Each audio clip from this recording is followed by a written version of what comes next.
Buya marries the tortoise. African folk tale. Moma, the huge rock python, lived in a hole in the side of the hill. His daughter was the most beautiful creature that had ever been seen. All the animals of the forest loved her, but they were afraid of her father. At last, the elephant decided, I will ask Moma if I can have his beautiful daughter. I am not afraid. I can strike with my tusks, strangle with my trunk, or crush with my feet. So, Polo the elephant coughed outside Moma's hole to announce his presence, and called, How d'ye do, Moma? Who are you? Asked the snake as he put his head out of the hole. Oh, you should have seen those great glaring glassy eyes. They were cruel. The elephant's skin shrank into folds with sheer fright. He held his ground for just a few seconds, then dashed away into the forest. That evening, when the animals came out to play in the village street, the elephant came shambling sadly home. Ha ha! Laughed Intambo the lion. You are a coward. Now it's my turn. I'm not scared. I tear with my teeth and rip with my claws. I'll go and ask the python for his daughter. Next morning, the lion coughed outside the snake's hole. How-de-do, Moma? Who are you? Hissed the snake as his head appeared. You should have seen his horrible mouth. The lion was so scared that he could not answer, but put his tail between his legs and slunk away like a whipped dog. That evening, as the animals came out to dance in the village street, there came the lion with head down, too sad even to answer their greeting. Well, well, snorted the buffalo, to think that you, the great Intambo, lion of the forest, were afraid. Now it's my turn. What should I fear? I stamp with my hooves and toss with my horns. I will go and ask Moma for his daughter. Next morning, the buffalo coughed before the entrance to the python's home, calling his greeting. How d'ye do, Moma? Who are you? Called the snake as he came out. You should have seen his terrible teeth and his tongue darting in and out. The buffalo was so startled that he flung up his tail, put down his head, and dashed away into the forest. That evening, as the animals came out to play in the village street, the buffalo came disconsolately home, so sad that he could hardly put one hoof before another. The crocodile tried. The hippopotamus tried. The hyena tried. The leopard tried. They all tried, but with the same invariable failure, until none dared even to mention the name of Buya, the beautiful creature that was Moma's daughter.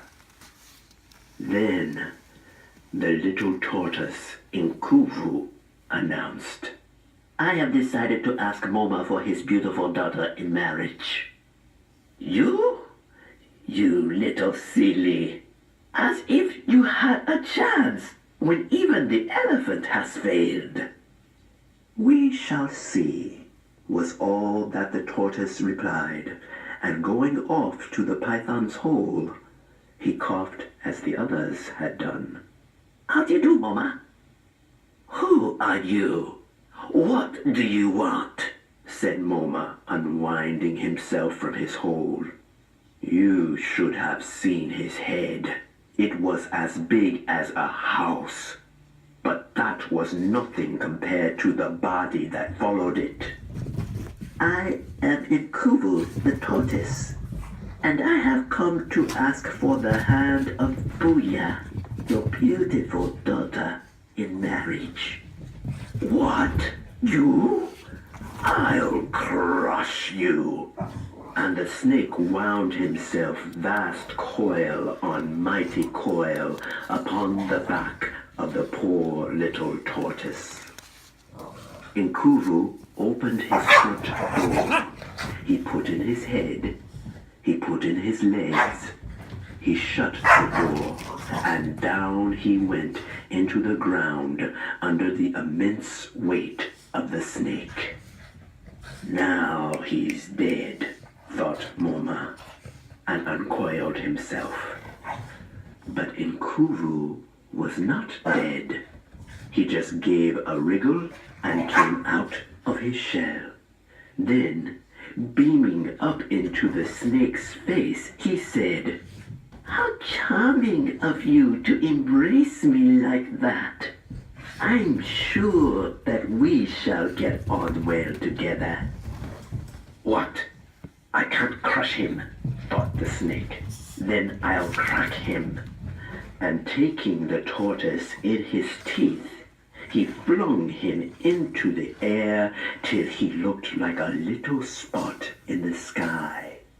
The tortoise opened his front door. He put in his head, he put in his legs, and he shut the door. Then he came down and hit the ground with a thump. Inkuvu came out of his shell and, smiling up at the python, said, "How kind of you to give me a ride like that. I can see that we shall get on together famously." "What?" mused the snake. "I can't crush him. I can't crack him. I'll drown him." And he threw the little tortoise far out into the lake.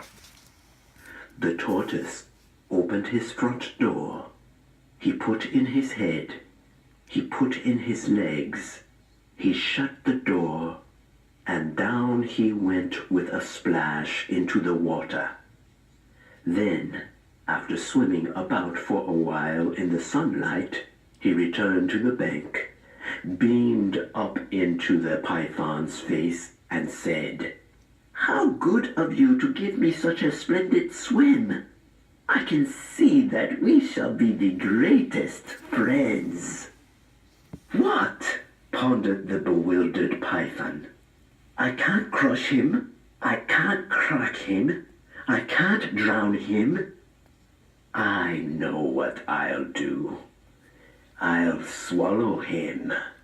And he opened his great jaws and swallowed the little tortoise in one gulp.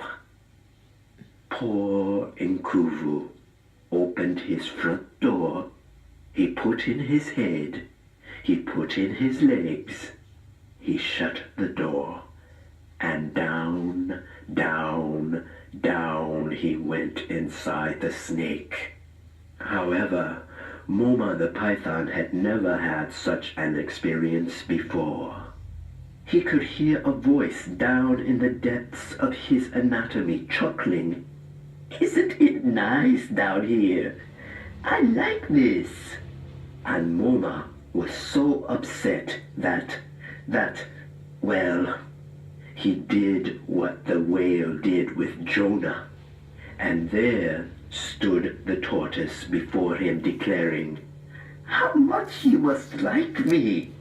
I'm sure that you will make a splendid father-in-law." The snake was nonplussed. He scratched his head with the point of his tail for it was all he had to scratch it with. He mused, "What am I to do? I can't crush him. I can't crack him. I can't drown him. I can't swallow him. Then all that remains is to give him my daughter in marriage." And so it happened that afternoon, as the animals were singing and dancing in the village street, who should come marching up the road but Inkuvu the tortoise, arm in arm with Buya, the python's beautiful daughter.